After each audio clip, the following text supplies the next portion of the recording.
Hello, and welcome to Leadership PRN. This is the Dalhousie Faculty of Medicine podcast for leaders, both new and established. My name is Dr. Lara Hazelton, and I'm one of the directors of faculty development for Dalhousie Faculty of Medicine, as well as a psychiatrist in my clinical practice. Today, I'm very pleased to have with me Nathalie Sabourin. Welcome, Nathalie. Well, thank you so much for this invitation. We met at a course, actually, that we took together this summer at the Cape Cod Institute, and it was great. I met a lot of really interesting people in the field of leadership and coaching, and I was particularly struck with Nathalie and one of her co-authors were at the course, and we're talking a little bit about their experiences in the field of leadership. So, Nathalie, maybe you could tell our listeners about yourself and what you've been doing in the field of leadership. Yes, thank you. So I'm the co-founder of the firm called the Co-Leadership Group. And what we specialize in is to elevate leaders and unite teams. That's what we're passionate about. Personally, my purpose is really to find ways to stimulate innovation and teamwork and learning. So I'm a strengths-based Gallup coach, and I specialize in collaborative and participative co-leadership practices and action learning solutions. Yeah. Can you explain a little bit about what some of those you mentioned about, like the Gallup strength-based coaching? Some people might be familiar, but others might not be familiar with what that is. Yeah. Well, it's a philosophy, and it's a tool that allows you to rediscover your strengths. And in today's complex world, we're all in our specialized expertise. We're all experts in our fields, but how can we build bridges? How can we also better collaborate? How can we understand that 1 + 1 will equal 3? And that's what we're looking for. And that's a really interesting tool to really spark conversation so that we can talk about each other's strengths beyond our technical expertise. So that's one of the tools that we use when we do team coaching, and also when we help leaders better understand who they are, because it all starts by knowing yourself. And when you know yourself, then you can better engage with others also and leading with intention. Yeah. And what is your professional background?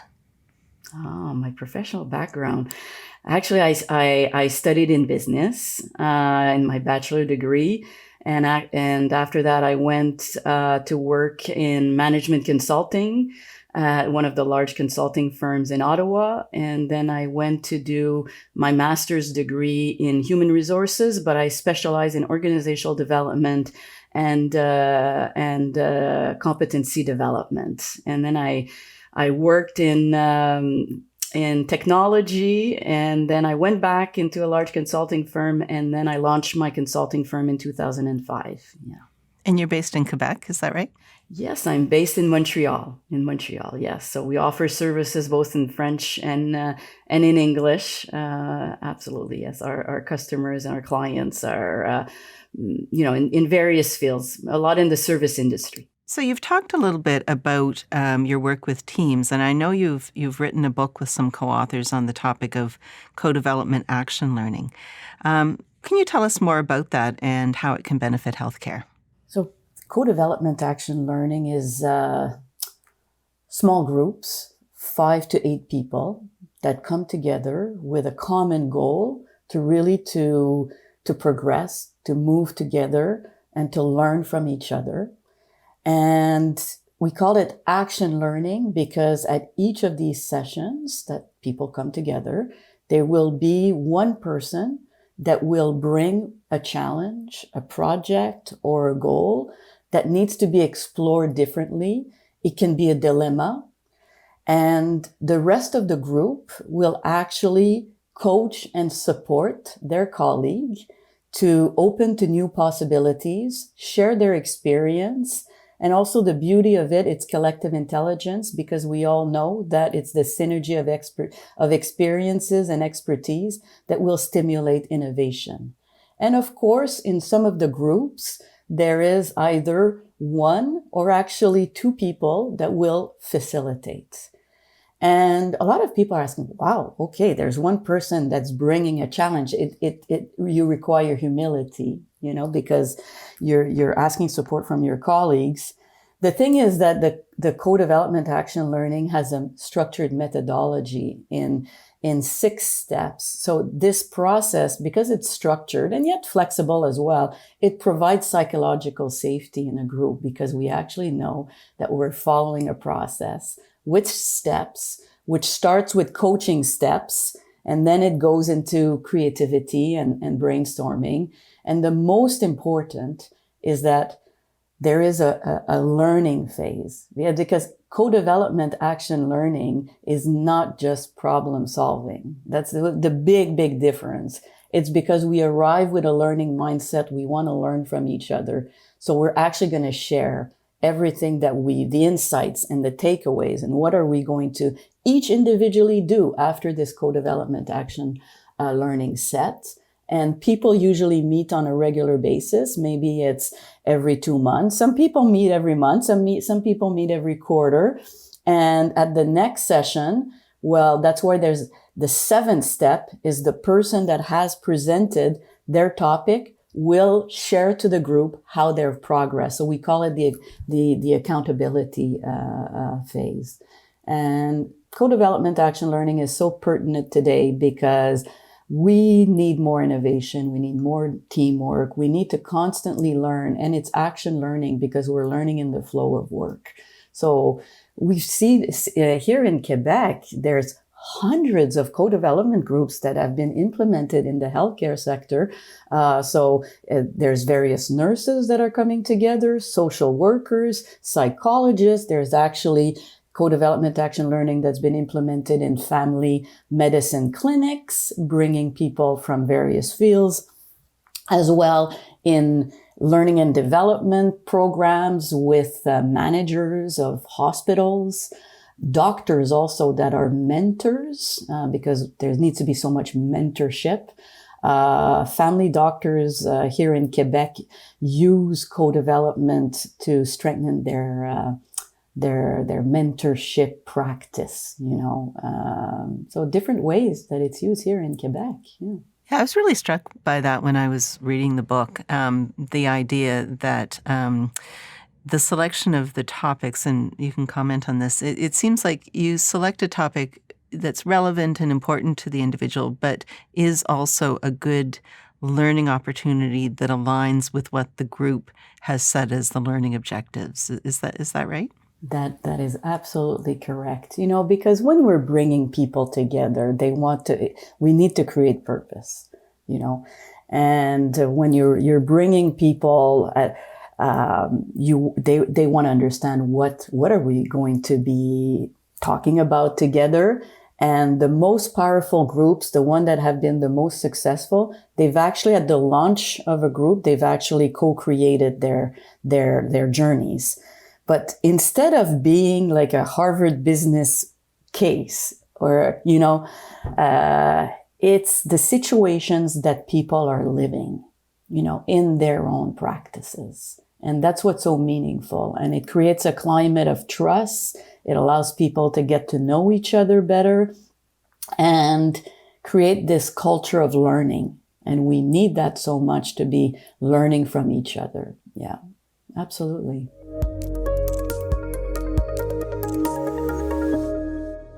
Something I was also interested in when I was reading the book, it was talking about how it's important that the group, even before it starts, have some degree of probably cohesion or trust. Would you agree with that? Like, it sounded like you wouldn't want to be doing this with a group that had a lot of conflict, for example, already. Right. And you see, that's where, when I talked about the Tocqueville model, of the 4 stages of team development, the forming, storming, norming, high performing.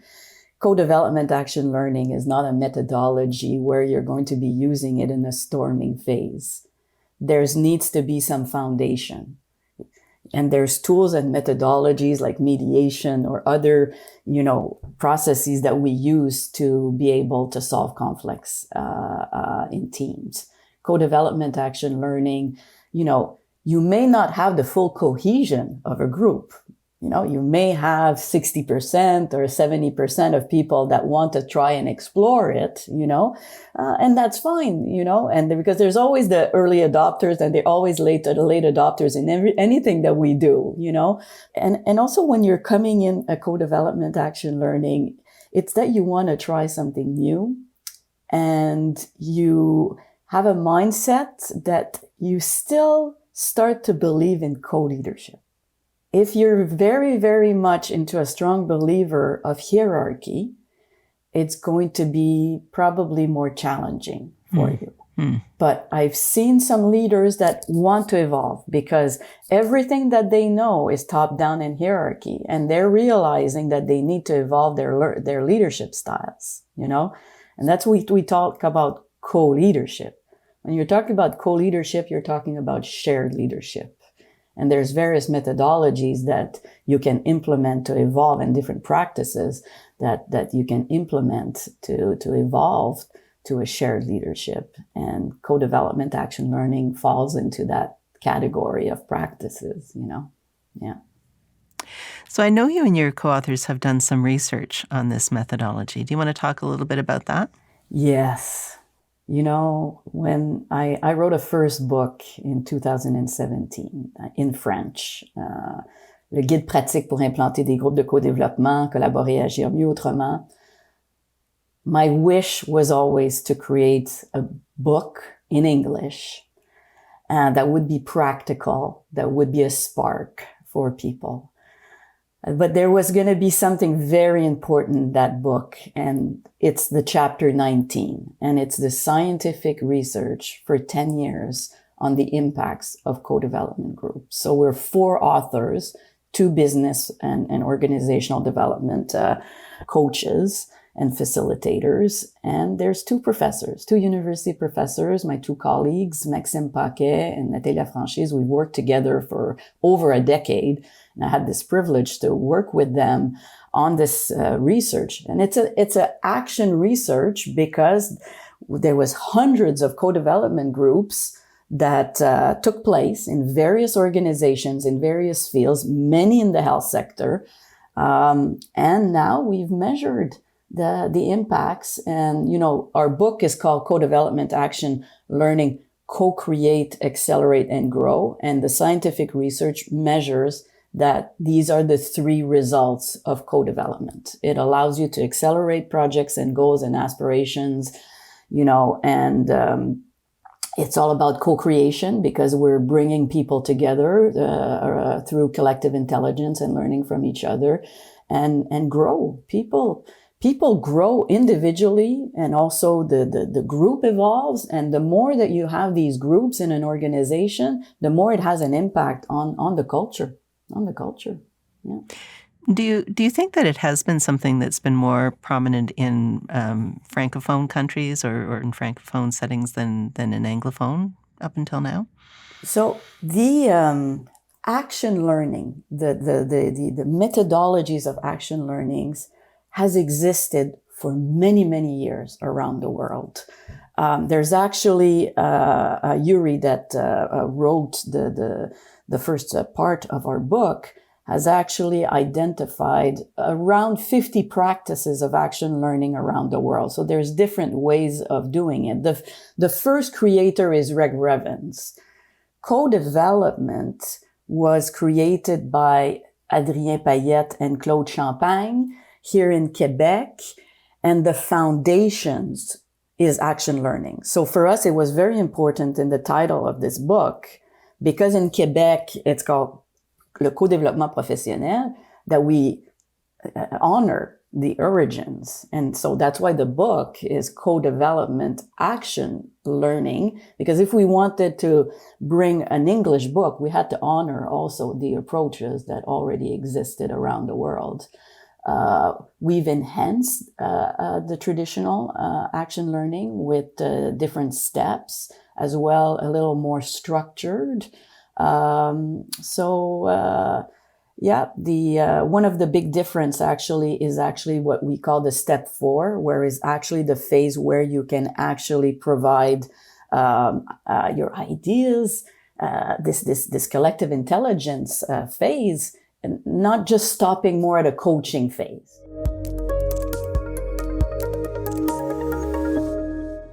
What are some of the challenges that you think leaders would face if they want to introduce this in their organizations? Well, it's like in any approach. For me, co-development action learning is one approach of many. So we have to identify is that the right one, because sometimes we compare co-development action learning compared to, for example, a World Cafe or open space, where we will bring people together to brainstorm and be creative on an issue that is a collective issue. Co-development action learning, the big difference, it's one person that is bringing their own challenge. Like, for example, how am I going to be mobilizing my team? How am I going to be bringing forward, if there's a artificial intelligence that we want to integrate in our department, I'm sure that has a lot of impacts from a change perspective, etc. So that could be an excellent topic that someone is a challenge that they're facing. We've had, for example, nurses, that have been coming with specific cases, that has been a challenge for them. You can imagine co-development action learning as well in a family clinic, where you have, various people that are actually one person at a time. So people need to want to dare to do things differently. Are we in a mindset that we'd like to come together? Do we believe that in collective intelligence? We talked about the level of conflict. For me, seriously, if there's a lot of conflict and a lot of competition, I would be proposing, as an organizational development team coach, I would be proposing other approaches before that. I find if you have a community of practice, in your field, a lot of people have community of practices, and sometimes you're looking at innovating your community of practices.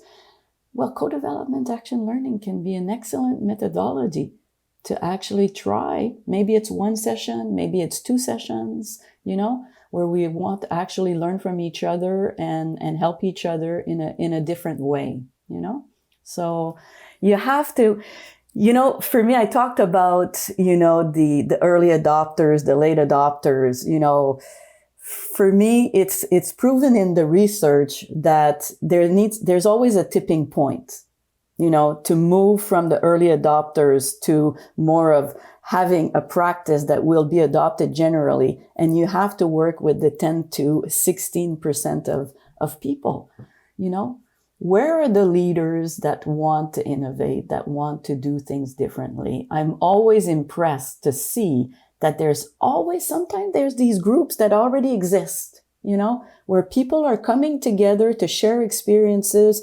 reflect, share their challenges, because we're living so many challenges today, So how about trying now and equipping ourselves with an efficient process, So.